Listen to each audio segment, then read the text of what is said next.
Hola amigos, ¿qué tal? Buenos días, feliz viernes. Ya los extrañaba, tuvimos aquí una pequeña ausencia involuntaria, pero estamos nuevamente aquí con todos ustedes, felices en este viernes 28 de junio y tenemos muchas cosas que compartir el día de hoy en este canal. Cosas que nos interesan a todos los que estamos enamorados del tema de los libros. Y bueno, no quisiera dejar de compartir algunas de las cosas relevantes que han pasado en los últimos días y quisiera aprovechar también la ocasión para mandar una fuerte felicitación a nuestro querido director aquí de Mood TV, a nuestro amado Eddie Jaimes por su cumpleaños reciente, el pasado sábado. Eddie, un súper abrazo, te queremos y muchas gracias por toda la oportunidad que nos brindas para hacer de este programa una realidad. Y pasando a otra cosa, de las cosas relevantes que hemos tenido esta semana, amigos, quisiera comentarles sobre un evento que se realizó el día miércoles pasado, el miércoles de esta semana, en el Palacio Nacional, en donde se presentó la Estrategia Nacional de Lectura. Esto se llevó, como les comento, en el Palacio Nacional, y la intención de esta estrategia es llevar el tema de la lectura, incentivar, fomentar la lectura a todos los rincones de México.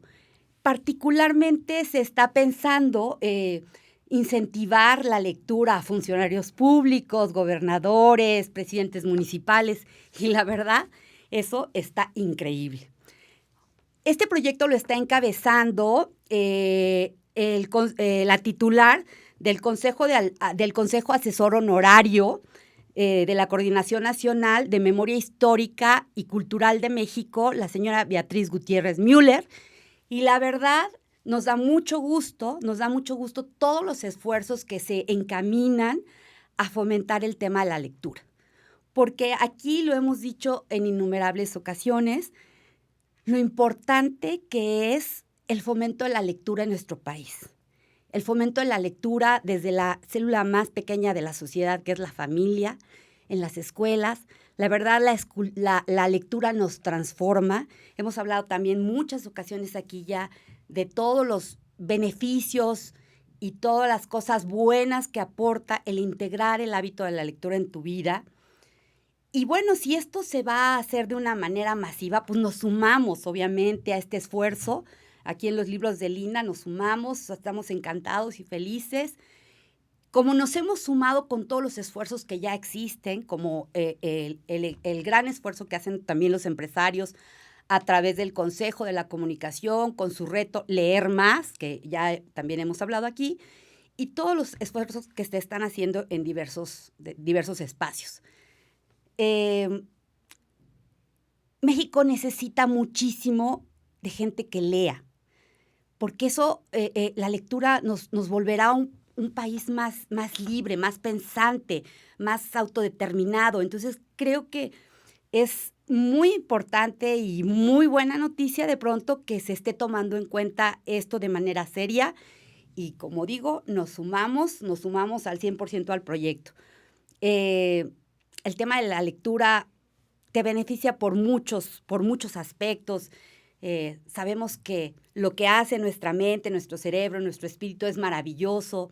El que nos lleve la lectura a tener puntos de vista diferentes, el que la lectura de pronto se convierta también como una nave del tiempo que nos haga viajar de pronto al futuro y conocer cosas que todavía aún no existen, o nos lleve al pasado también a echar un vistazo a diferentes culturas, a diferentes países, a conocer puntos de vista. Entonces, la lectura nos abre la mente para ver otras formas de vida. Y bueno, podría hablar aquí todo el programa de todos los beneficios que nos aporta el hábito de la lectura. Y pues justamente para hablarnos de libros, hoy tenemos un gran programa, tenemos un gran invitado, un escritor que nos va a presentar aquí su novela, una novela increíble, y quiero presentar y darle la bienvenida al maestro Galindo Aldama, que nos visita el día de hoy aquí en los libros de Lina. Galindo, bienvenido. Gracias, Linda, muy amable. Gracias también a MUTLB. Galindo nos va a presentar el día de hoy y vamos a hablar con él de su novela Los 400 rostros. Galindo. Es una novela que retoma como eje central la vida de una persona en la vida real, aderezado con muchas vivencias de carácter personal, que lógicamente que pues todos los que tenemos la posibilidad de escribir no dejamos de plasmar en letras lo que nuestras propias vivencias, ¿no? Entonces esperamos que este libro pues pueda pasar por diferentes manos, personas adultas, jóvenes, sobre todo jóvenes que pudieran tener la posibilidad de tener el libro. Y yo quisiera contarles, amigos que nos escuchan el día de hoy, Galindo es una persona con gran experiencia. Voy a platicar un poquito de tu trayectoria. Galindo es profesor, es maestro con más de 35 años de experiencia en la parte docente. Él es licenciado en pedagogía, maestro en ciencias de la educación, diplomado por el Tecnológico de Monterrey en habilidades educativas. Ha sido conferencista en temas de educación en espacios nacionales e internacionales. Es evaluador, docente y capacitador. Así es. Capacitador. Entonces, gran experiencia de Galindo en la parte educativa y docente, que es algo que hoy en día, cómo necesitamos impulsar, cómo necesitamos mejorar, cómo necesita nuestro México una mejor educación y que leamos más. Galindo, ¿qué opinas de todo esto? Mira, creo que la introducción que haces al programa es una partida muy importante y excelente, ¿no? A mí también me agrada mucho esta iniciativa de parte del gobierno federal hacia la promoción de la lectura. Todavía queda un poco pendiente por ahí cómo esto de la lectura va a quedar ahora en los planes y programas de estudio, tanto para la educación básica como la educación media superior. En el sentido de que hay una palabra muy importante en el artículo 3 constitucional que dice la literaticidad. Ese término es nuevo, es novedoso incluso en la propia Constitución, la literaticidad. ¿A qué se refiere esto? Un poco indagando qué significa y qué es lo que se pretende hacer a través de esto. Es un poco una metodología de enseñanza-aprendizaje en donde la lectura es la fuente, es el sustento de cualquier tipo de materia que se pueda dar en las aulas. Si esto se lleva a cabo en los planes de estudio, van a ayudar muchísimo. ¿Por qué? Porque la matemática se va a aprender a través de la lectura o el uso de la lectura, donde haya promoción de la matemática para poder ir interesando al niño en la matemática y cómo funciona la matemática en la vida cotidiana. Otro aspecto, por ejemplo, la física. Hay muchas lecturas que tienen que ver con la física, pero con lo que tú comentas, por ejemplo, la ciencia ficción, ¿no? Cómo la ciencia ficción hace uso de los inventos de la nueva tecnología para darnos un posible futuro de la humanidad. Entonces, este término de la literaticidad tiene que ver con eso, cómo el alumno de educación básica, de educación media superior, puede ir interesándose por la ciencia a través de la promoción de la lectura. Esto, la verdad es que suena increíble. De verdad deseamos el mayor de los éxitos para esta estrategia nacional. Y como yo decía, nos sumamos. No, nos hace falta mucho. Lo necesitamos. Necesitamos, en las situaciones que vivimos actualmente de mucha violencia, de mucha descomposición social, el tema de la lectura puede ser algo que nos ayude a salir adelante, que nos vuelva más empáticos, que podemos observar desde otros puntos de vista la situación y que podamos volvernos también críticos y no solo críticos, sino propositivos. Así es. Propositivos. Así es. Entonces creo que está muy bueno todo esto y bueno. Bienvenida a la estrategia. Bienvenida a la estrategia. Y nos sumamos, como tú lo comentas. Y nos sumamos. Y volviendo aquí al tema que nos trae el día de hoy, la presentación de tu libro, Los 400 rostros, quiero comentarles, amigos, es una novela una novela realista, una novela de literatura de Hispanoamérica en los tiempos contemporáneos, y que me encanta la manera en que Galindo nos retrata una realidad eh, de un México tan real, tan vívido, que nos duele, pero tiene una gran virtud esta novela, porque les voy a contar un poquito. La historia comienza con nuestra protagonista Connie, que es una niña pequeña de 4 años que vive en Morelia. La historia se desarrolla en Morelia, en Michoacán, en este bello estado lleno de cultura, de tradición, de gente increíble, gente de buen corazón.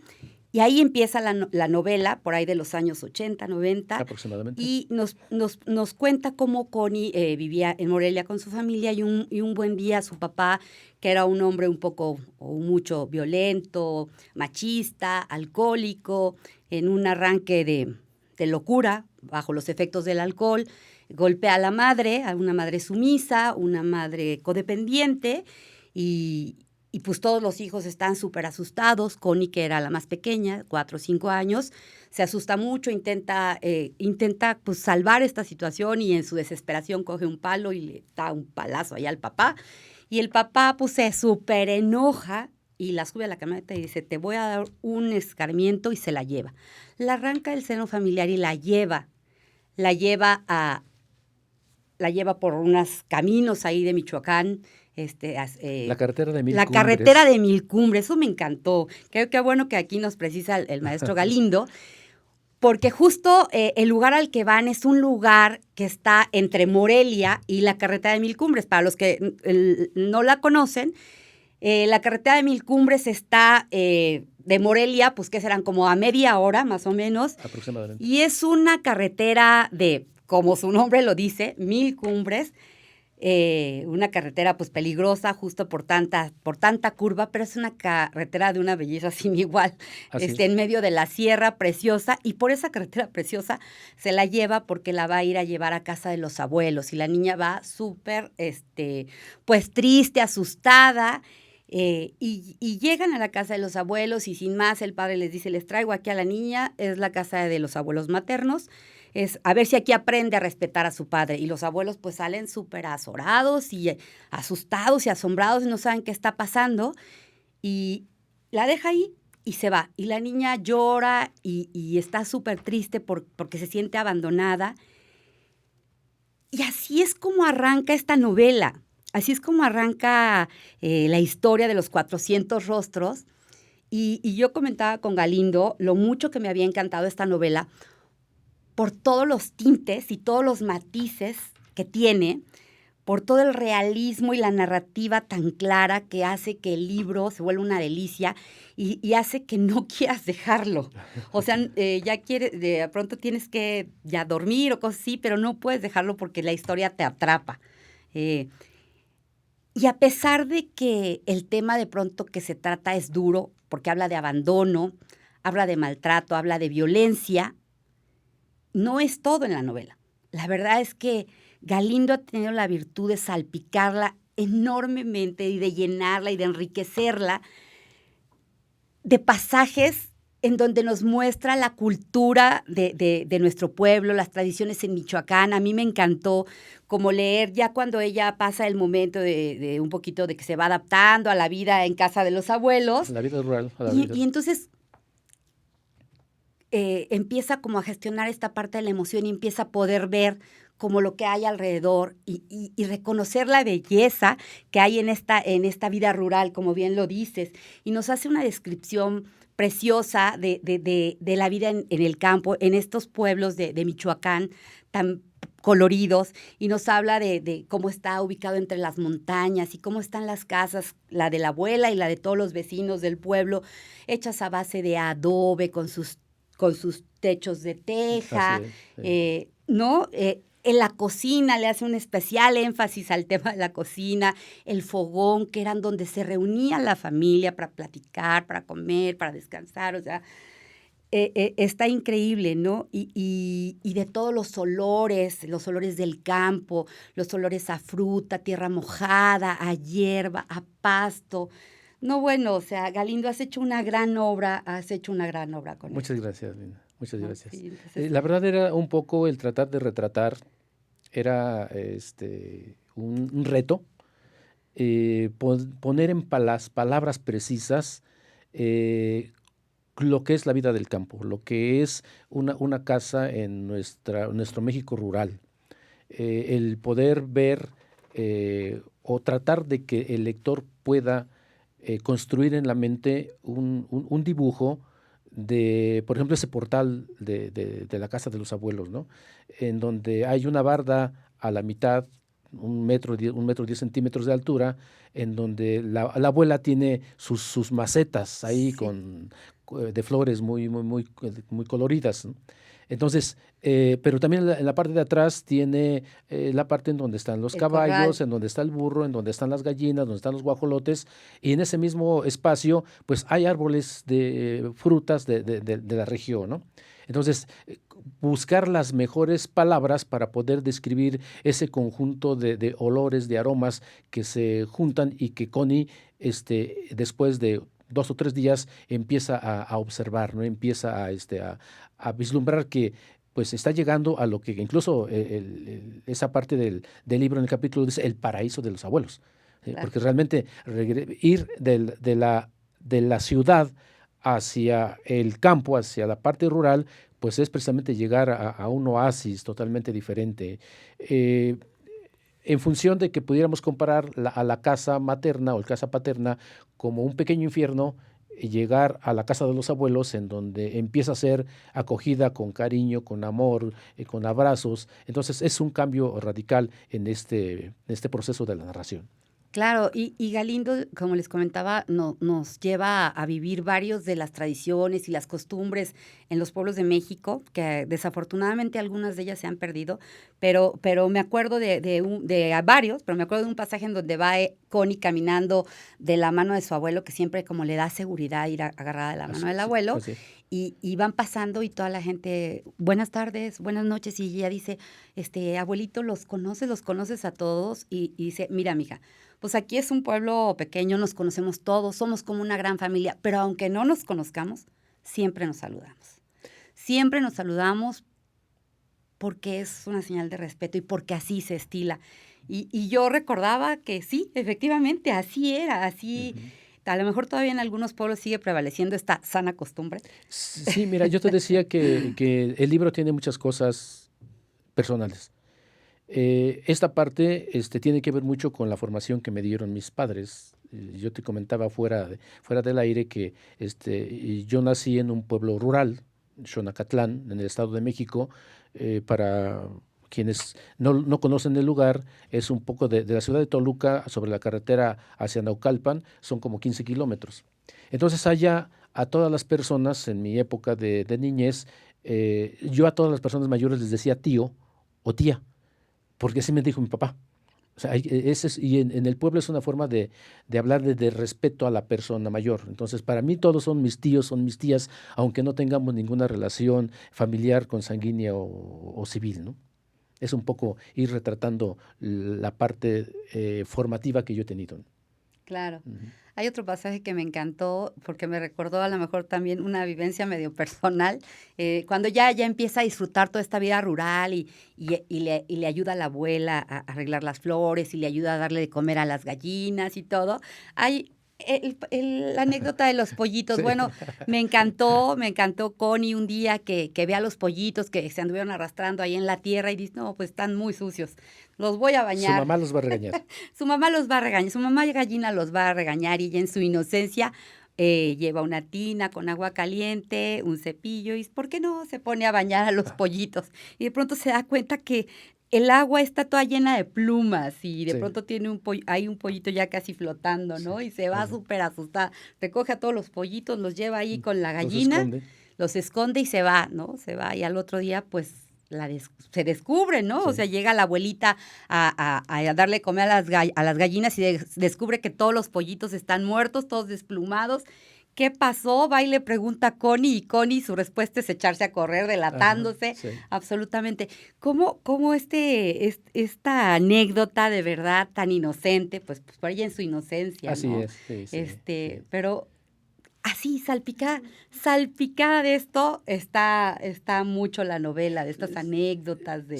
Sí, aunque la portada del libro es un poco cruda, es un poco retratar la realidad de la crudeza, de la violencia que tú hablabas, desafortunadamente de nuestro México de estos días. Eh, También el libro rescata mucho de este cariño que Connie va sintiendo por la tierra, de este cariño que Connie va aprendiendo de los abuelos a querer la tierra, a querer, a saber que llevarse, que en los pueblos rurales llevarse un taco a la boca requiere de un previo trabajo Claro, en la cocina o en el campo. Y hay una frase que el propio abuelo le dice: si tú quieres a la tierra siempre te va a dar de comer. Y es cierto, ¿no? Es cierto, porque a veces, aunque sea quelites, en el ámbito rural, tener quelites que nacen de manera natural en la tierra, ya es tener una fuente de consumo para un alimento, ¿no? claro. Entonces son muchas cosas, no es en sí la violencia que permea la totalidad del libro. Sí, estamos retratando un problema de carácter social, pero también tratamos de rescatar, o trato de rescatar, toda esa otra posibilidad. Hay violencia, hay amor, Claro. hay cariño. Y en relación a esto que estamos hablando del rescate de todos los valores y las tradiciones, el respeto, me quisiera, si me dieran oportunidad de leer un pequeño fragmento del libro que habla acerca de eso y que a mí me gustó muchísimo. Mm, y dice así.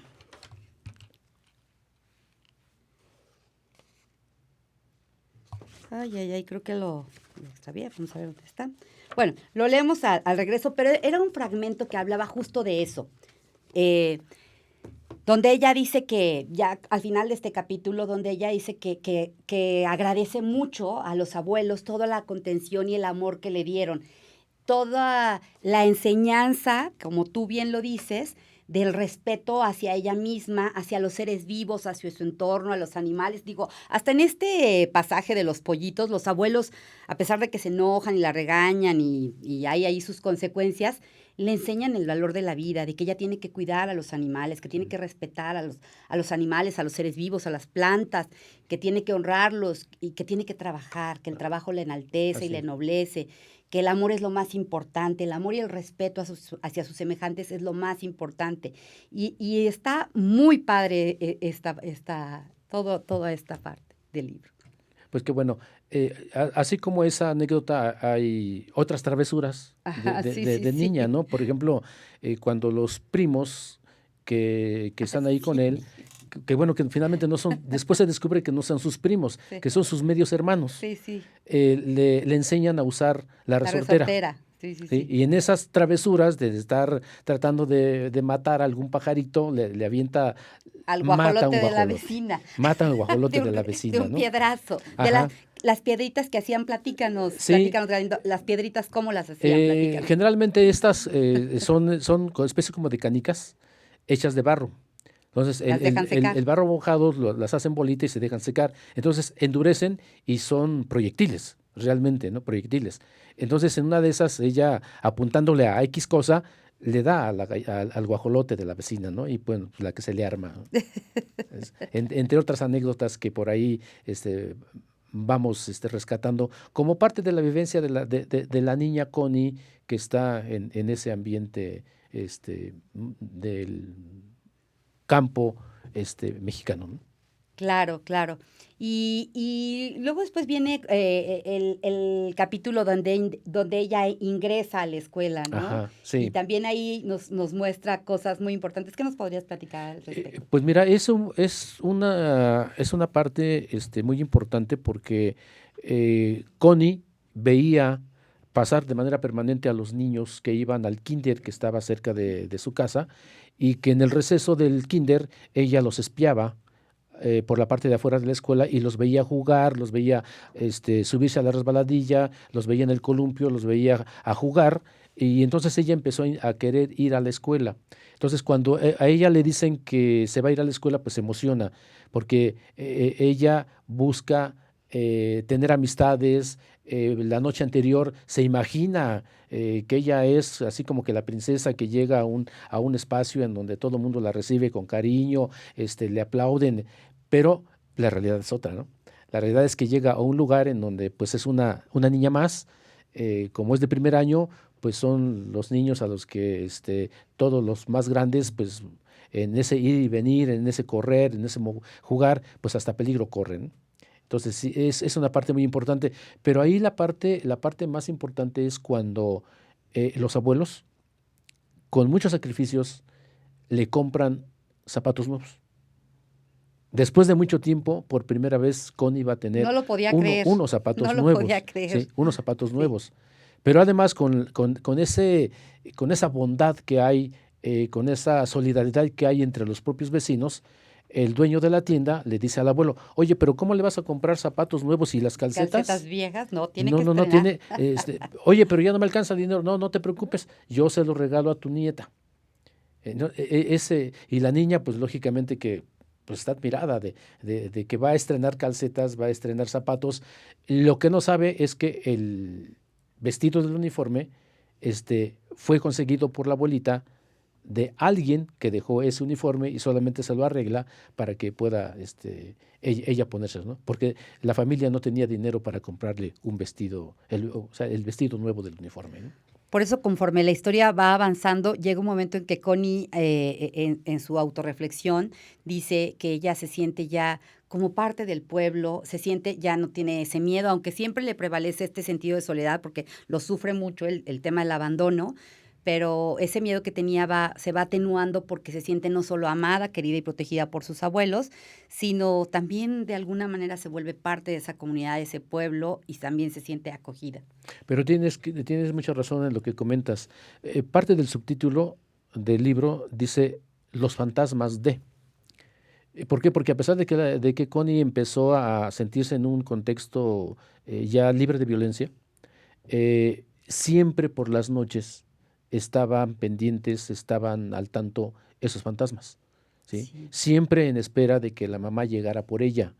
Siempre que llegaba un autobús, que la parada del autobús estaba cerca de la casa de los abuelos, siempre iba y esperaba que la mamá bajara del autobús para que fuera por ella y se la llevara nuevamente a la ciudad de Morelia. Ya en la escuela, un 10 de mayo, pues ella con su regalo, con su trabajo manual, así le llamábamos, Ya tenía como 3 años mm, viviendo en el ya pueblo, ¿no? tenía, sí, Sí. ya más o menos como 3 años. Entonces, su primer festival del día 10 de mayo ya tenía su trabajo manual esperando a que llegara la mamá. En la noche ella soñaba que llegaba la mamá bien vestida, muy elegante y que le presumía a todos, ella es mi mamá. Oh, Y entonces se queda con el regalo en la mano, ¿no? Incluso ni siquiera cuando le preguntaron, ¿a quién le vas a dar el regalo? A mi papá. Así se refería a su después de un tiempo abuelo. a su abuelo. Oye, pero es el día 10 de mayo. Sí, pero ese regalo es para mi papá. Por la conexión tan increíble Así es. que logró hacer Sí. con su abuelo, ¿no? Ahí es también otra enseñanza del libro, ¿no? Quisiera yo manejarlo así, como una Sí, enseñanza sí, del no, libro. es que está lleno Eh, está lleno de enseñanzas, ese cariño, ese apego que va teniendo por el abuelo, porque lógicamente pues también el abuelo empezó a encariñarse mucho con la niña, tan así de que ahí se narra que cuando le llegaban las pesadillas, cuando no podía dormir, cuando despertaba llorando, quien llegaba a abrazarla era el abuelo. Claro. Y la manera como la hacía dormir era acariciándole el cabello. Y a través de la caricia en el cabello la niña empezaba a quedarse dormida. Entonces, son muchos afectos, son muchos sentimientos que también la novela va generando, ¿no? Claro, claro. Eh, eh, Nos platicabas, Galindo, cómo fue esta parte, este proceso creativo para esta obra, cómo te inspiraste, dices, yo vengo de una familia del campo, viajabas mucho hacia la parte de Michoacán, a esa parte de rumbo a Tierra Caliente, Sí, a esa parte justo entre Morelia y Mil Cumbres. sí. Dices que te encantaba pueblear. Ajá, sí. Sí, Y mira, son varias cosas. Precisamente durante mi época todavía de soltero, y yo tenía un cochecito, una Caribe, y los fines de semana agarraba yo el carro y me iba. No sé por qué Michoacán me llamaba mucho la atención. Y viajaba mucho precisamente por la carretera que va de Toluca a Zitácuaro y de Zitácuaro por que era una de Micumbres las formas de llegar hacia Morelia, hacia sí. Michoacán, hacia Morelia. Este, a pesar de que era, no sé ahora, yo espero que no, era una carretera muy peligrosa. Continuamente había retenes del ejército. Sí. Pero me gustaba mucho la carretera, habiendo otras alternativas de carreteras menos complicadas y con menos curvas o con más tránsito. Me gustaba mucho esa carretera, ¿no? Es que los paisajes son Sí, espectaculares. totalmente, totalmente. Y bueno, la columna vertebral de la historia es la historia, valga la redundancia, de una persona que estuvo trabajando conmigo un tiempo en las oficinas que pertenecen a la Secretaría de Educación del Gobierno del Estado de México. En esa relación de trabajo, empezaba yo a notar que la chica empezaba a faltar algunos días, y empezaba yo a platicar, bueno, ¿qué tienes? ¿Por qué? ¿Qué te sucede? ¿Por qué faltas? ¿Por qué a veces te veo muy triste? ¿Por qué a veces traes hasta los ojos llorosos? Seguramente que durante la noche lloraste o no pudiste. Y me empezó así como, no, pues que tengo problemas por esto y por lo otro. Y empezamos así como que a salpicar, perdón por el término, pero prácticamente así fue, pedazos de su historia de vida. Hasta que un día le digo, oye, ¿y si me cuentas más detalles de tu vida? Y me pregunta, ¿y para qué? Le digo, es que me parece muy interesante tu vida y quiero hacer un libro. Algún día quiero hacer un libro. Y ella pues suelta la carcajada, ¿no? De por sí tiene una carcajada muy alegre. Yo le digo que tienes una risa muy escandalosa. Dice, pero qué de interesante puede tener mi vida para que se pueda hacer una novela. Digo, mira, todos tenemos una vida y nuestra vida tiene puntos muy interesantes. Digo, pero me gustaría que me platicaras, si tú no tienes inconveniente, cómo es que empezaste a decirle papá a tu abuelo. Porque eso surgió porque un día me dice, oiga, ¿no tiene 500 pesos que me preste? Digo, ¿para qué? Dice, pues, su cara estaba muy triste. Dice, es que acaba de fallecer acaba de fallecer mi papá. Dice, bueno, no es mi papá, realmente es mi abuelo. No pregunté más, no cuestioné nada, le presté el dinero. Como a los 3, 4 días regresa y fue cuando empezamos a platicar. Es que no es mi papá, es mi abuelo, pero yo le llamo abuelo, papá por esto y por esto y por esto. Me empezó a narrar todo el tiempo que estuvo viviendo con ellos, ¿no? Entonces, la columna vertebral de la novela es precisamente la vida de esta chica, desde más o menos los 4 años hasta más o menos como los 32 años, 33 años. Hasta ahí corta la novela.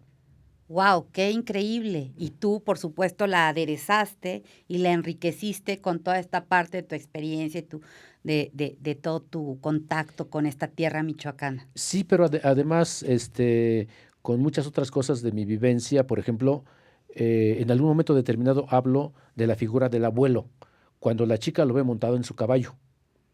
Lo ve montado en su caballo, vestido totalmente de blanco, con un morral del hombro izquierdo hacia el derecho, ese morral de iscle con un caballo pintado, la cabeza de un caballo pintado, y por el otro lado la funda de un machete que había sido, lo dice el abuelo, que fue heredado de su papá y su papá lo había De su recibido de papá, su sí. abuelo. Entonces, realmente es la figura de de mi abuelo materno. ¡Wow!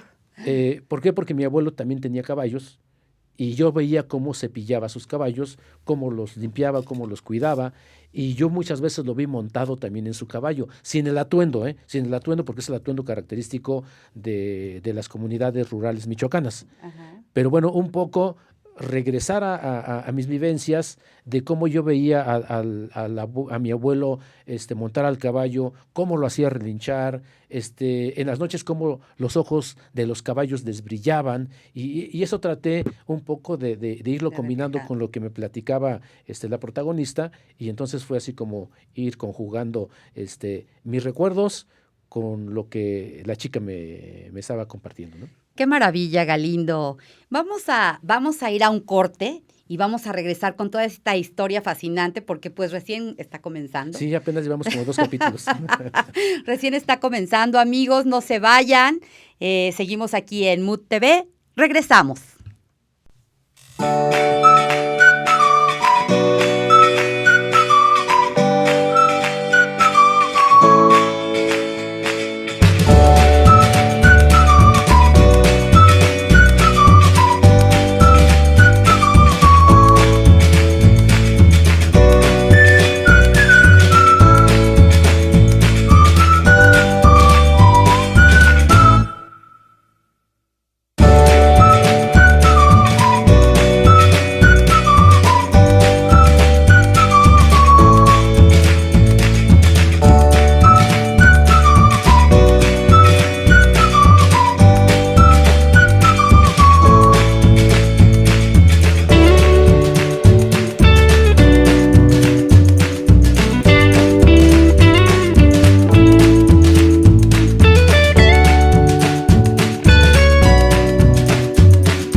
Amigos, estamos aquí nuevamente de regreso con el maestro Galindo Orozco hablando de su magnífica novela Los 400 rostros. Y no quisiéramos dejar pasar el momento sin agradecer a las personas que nos están viendo, a Demetrio García, a Juan Pablo, a Charlie Gaitán, a Erika Gómez, Carmen Rosales, Alejandra Reyes y varios más amigos que nos hacen el favor de escucharnos el día de hoy. Y amigos, les recuerdo, síganos siempre por todas las redes, por Facebook, Instagram, Twitter, y ahora ya tenemos la posibilidad de escuchar los podcasts en Spotify también. Ah, excelente. Sí. Excelente. Entonces, bueno, pues seguimos aquí platicando sobre la obra de los 400 rostros, Galindo. Muy bien. 400 rostros generalmente preguntan el por qué el nombre. 400 rostros tiene que ver mucho con esta posibilidad del ser humano de tener múltiples expresiones para múltiples situaciones. Yo generalmente comento, no tenemos un mismo rostro para nuestro jefe que para nuestro hijo o para nuestra esposa. Entonces, nuestras facciones van cambiando, nuestros gestos van cambiando dependiendo de las situaciones. Entonces, de ahí la situación de los 400 rostros. Pero también un poco el tratar de reflejar, tanto en el texto como en la figura de la portada del libro, las cientos de miles de personas, mujeres, que desafortunadamente han vivido, viven en situación de maltrato y que pues es un reto para la sociedad mexicana ir buscando estrategias de cómo ir minimizando este grave problema de tipo social. Sí, claro, porque el libro, lo que platicamos aquí al arranque del programa es solo el inicio del libro, la vida de la infancia de la protagonista que es Connie, pero el libro nos lleva a vivir a través de su vida, no solo su infancia, sino su adolescencia y ya en su edad adulta. Así es. En donde, como bien lo dice el maestro, hay diversos rostros de una misma persona, porque vive el amor, vive la ternura, pero también vive el abandono, vive la violencia y la violencia, desafortunadamente en esta historia, de pronto, en la historia de Connie, se presenta en varias ocasiones. Así es. Sí, mira, son momentos un poco difíciles. Yo creo que uno de los... En cada capítulo hay un elemento muy, ¿cómo decir? Como el pináculo de ese capítulo. Por ejemplo, cuando Connie es abandonada con los abuelos, la escena que traté de darle un poquito más de énfasis es cuando Connie ve que el papá se va la abandona y se va en la camioneta. Entonces Connie corre atrás de la camioneta tratando de alcanzar al papá.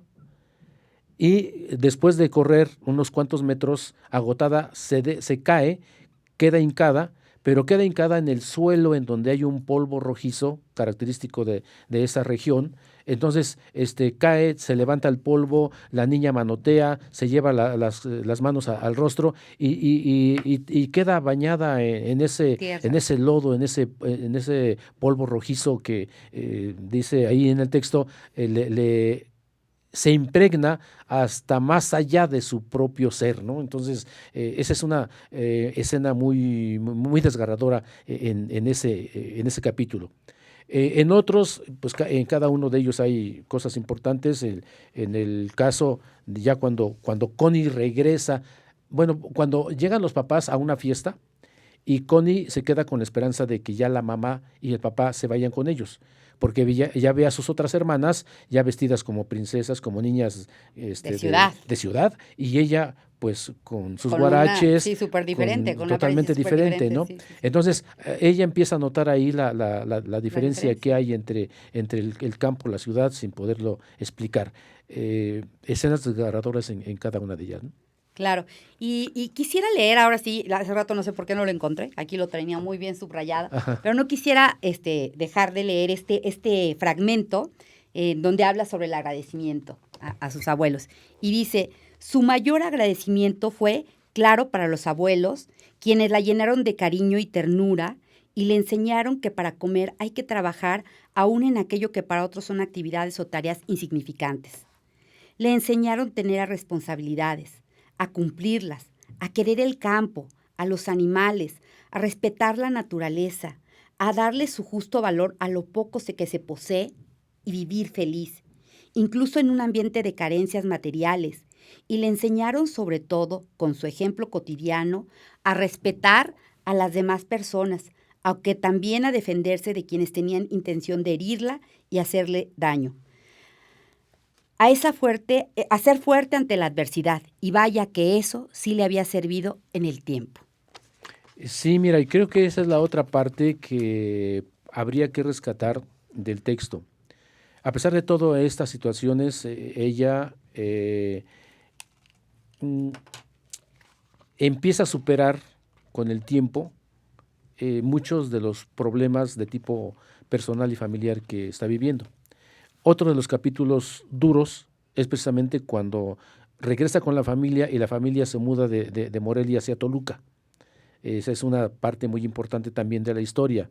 Ella cuando estaba estudiando la preparatoria, estaba estudiando en una escuela particular, vendía en la escuela, así como en forma clandestina, vendía dulces, vendía pequeños sándwiches para sostenerse y poder financiar su educación. Desafortunadamente, en una de esas idas de la casa hacia la escuela es secuestrada.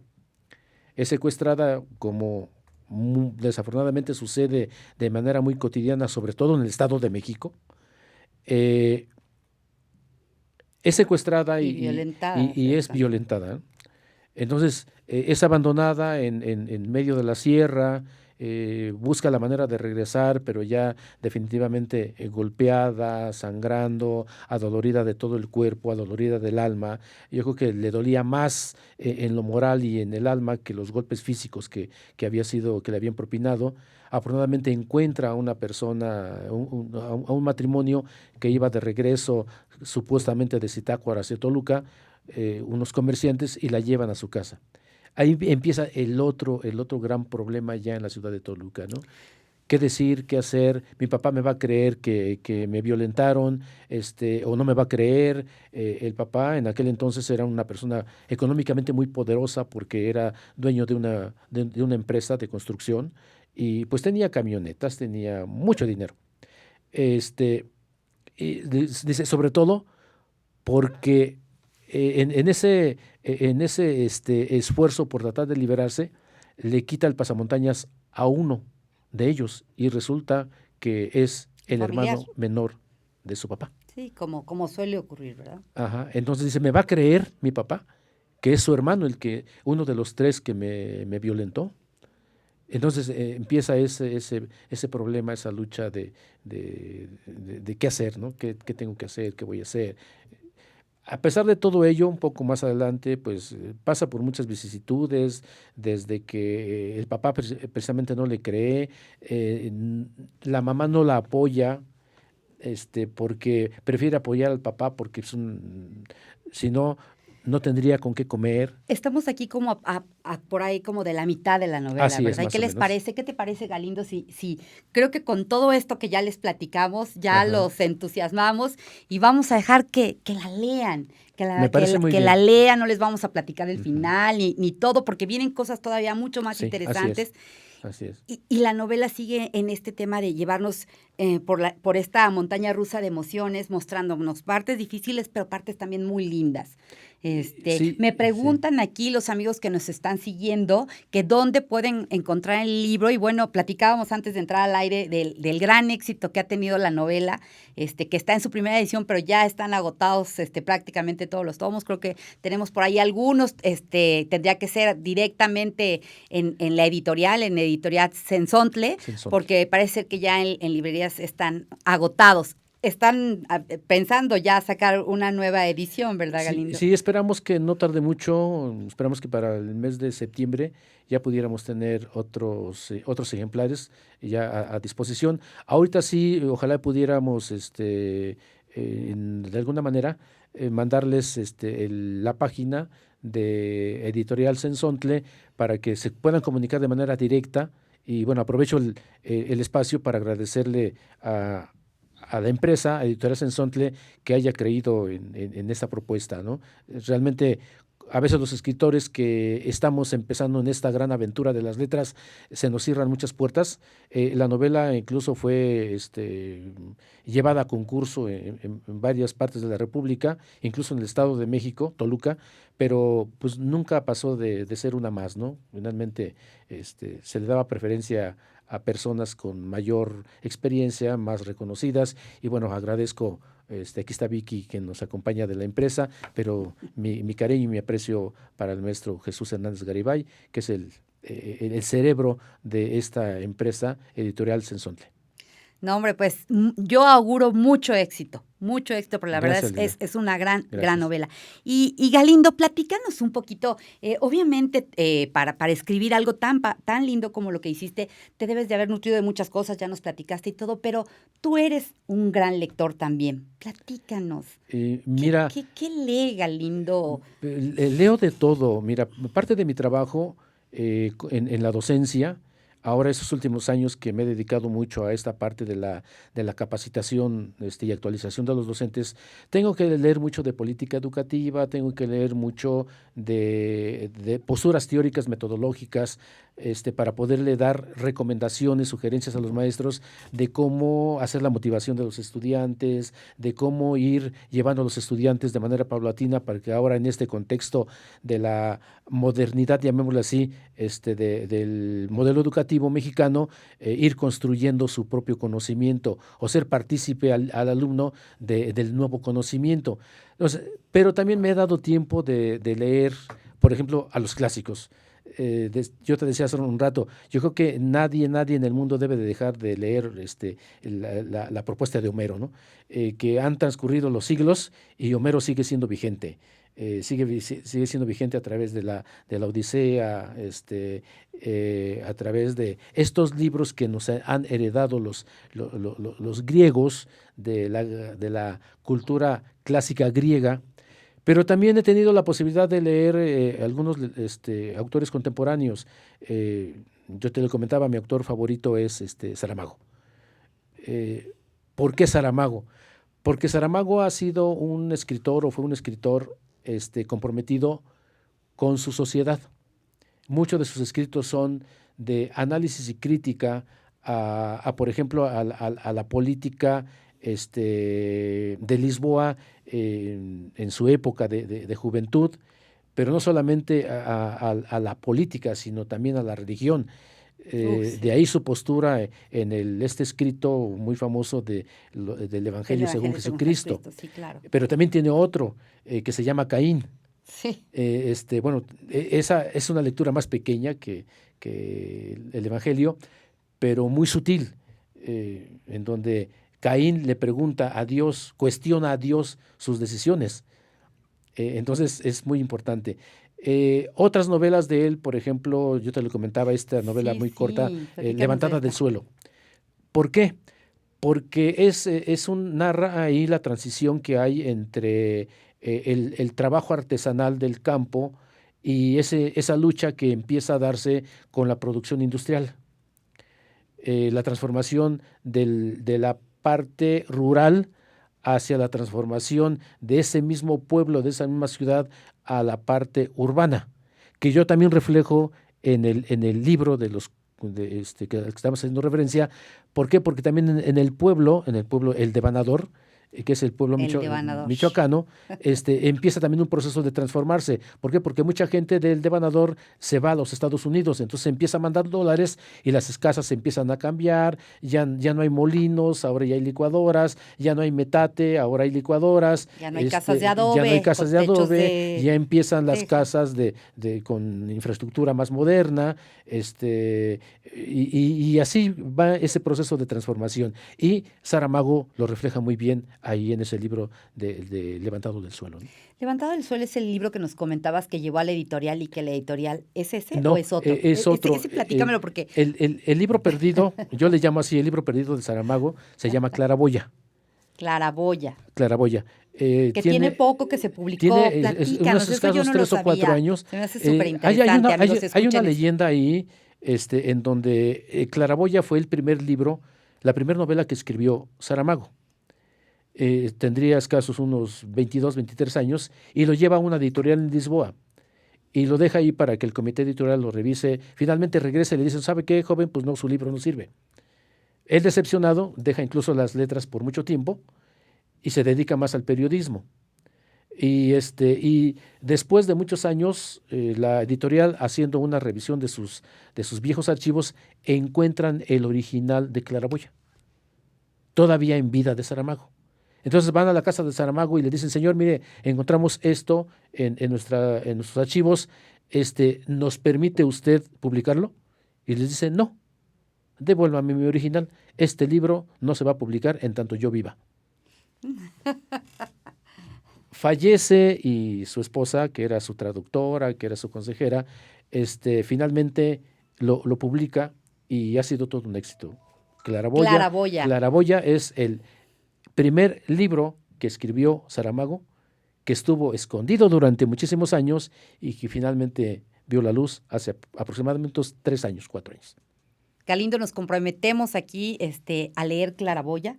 Perfecto, y a que en una siguiente visita que nos hagas el favor de estar aquí con nosotros, lo comentemos. Lo platicamos, claro. Amigos, que sí. Acuérdense, Claraboya de José Saramago, hay que leerlo, es muy interesante la historia atrás de este libro. Ajá, así es. Muy interesante. Y por favor, les recomiendo mucho la lectura de los 400 rostros. Y, ay, qué bárbaro, el tiempo siempre se nos va volando cuando tenemos personas como tú, súper interesantes. Gracias. Ya estamos prácticamente en la recta final del programa, pero no quisiéramos cerrar sin que nos dijeras, ¿qué le recomendarías, Galindo, tú a todos los que nos escuchan? Yo siempre les pregunto, ¿qué les recomendarías para que integren el hábito de la lectura a su vida? Pero a ti te preguntaría, ¿qué les recomendarías a los amigos que nos ven si quisieran escribir? ¿Qué tendríamos que hacer, Galindo? Mira, esa es una pregunta que me hizo un jovencito de bachillerato. Acá cerca de Toluca está el municipio de Almoloya de Juárez. Tristemente célebre porque ahí están varios lugares, centros de readaptación, incluso uno de altísima seguridad, que resultó no ser de altísima seguridad, pero bueno, finalmente ahí está. Un chico que asistió a una presentación y me decía, ¿qué tengo que hacer para escribir? Le digo, lo primero que tienes que hacer para escribir es leer. Si tú no lees, si no buscas la manera de hacerte un hábito de lectura, no vas a poder escribir porque te va a faltar lenguaje. Te van a faltar palabras con que poner por escrito lo que estás sintiendo. Y luego venía la otra pregunta. ¿Y qué tengo que hacer yo para quitarme muchos de los fantasmas que dice su libro que yo también tengo? Dice, pero yo tengo un problema muy fuerte que a veces no me deja dormir. Le digo, precisamente eso, escribe. Dice, hay varios autores, investigadores nacionales, por ejemplo, Brunner, que es un pedagogo norteamericano, en uno de sus textos nos dice que cuando nuestra vida cotidiana se rompe por algo no cotidiano y nos dejan heridas, la manera de cómo empezar a sanarlas es escribirlo. Escribir lo que estamos sintiendo, escribir lo que estamos viviendo en ese momento. Y así es como empezó a surgir esto, precisamente de lo de el libro de los 400 rostros. Ay, Galindo, te lo agradecemos de verdad infinito, agradecemos muchísimo tu generosidad por estar el día de hoy aquí compartiendo tu obra, compartiendo tu experiencia con todos nuestros amigos aquí de Mood TV en los libros de Lina, y estás totalmente invitado a regresar. Gracias, Lina. Porque muchas seguramente auguro gran éxito a los 400 rostros y seguramente será la primera de muchas. Yo espero que sí, incluso algunos amigos me han dicho, oye, pues hay que darle seguimiento, ¿no? Para ver qué pasa con la chica, dice, porque nos dejas así hasta determinado año de su vida, dice, y ya no sabemos qué sigue. Oye, Entonces, opino que sí, opino que al estilo así de los Pilares de la Tierra, que es generacional, ya a lo mejor no Connie, sino sus hijos, sí. qué impacto tuvo en sus hijos, a lo Así- mejor estaría increíble ver el impacto positivo de ella, que sabe de alguna manera canalizar todas estas situaciones de vida y da una vida diferente a sus hijos. Ahora le Ay, decimos yo ya. con una palabra muy, muy rimbombante, la resiliencia, ¿no? La resiliencia. Así es. Amigos, pues el tiempo se nos fue. Nos vemos aquí el próximo viernes. No dejen de vernos. El próximo viernes tendremos un programa también imperdible. Viene otro escritor. Yo soy feliz cuando vienen los escritores, de Excelente. verdad. El Se te próximo nota. viernes 5 de julio tenemos la presentación también de un libro maravilloso de Ignacio. Es Ignacio Manuel Altamirano, justamente. Nos estarán presentando aquí su vida de Editorial Sensontle. Excelente. No se lo pueden perder. Y tenemos aquí amablemente Editorial Sensontle y Galindo nos hicieron favor de obsequiarnos aquí 2 libros para las personas que nos siguen el día de hoy. Aquí a través de la producción veremos la manera de cómo hacemos la selección para hacérselos Correcto, llegar. muy bien. Les agradezco muchísimo. Que tengan un excelente viernes, lean mucho, acuérdense, hay que leer. Y vamos a cerrar el programa. Voy a leer un pequeño poema chiquitito de nuestro gran amigo y director del grupo editorial Sensontle, Jesús Hernández Garibay, que bueno, me voy a atrever porque creo que todavía ni presenta el libro, pero es una belleza, por favor. Y se llama Mis sueños contigo. Mis sueños contigo. Un solo beso me diste aquella tarde, tenue, apresurado, hasta inconcluso. Pero en el que yo te di entonces, iban ocultos mis sueños contigo, los que ahora para siempre te acompañan, sin sentir penas, queriendo turbar los tuyos. Cada noche. Abril 2004. Hasta luego, amigos. A leer. Muchísimas gracias, Galindo. Al contrario, a ti, muchísimas gracias.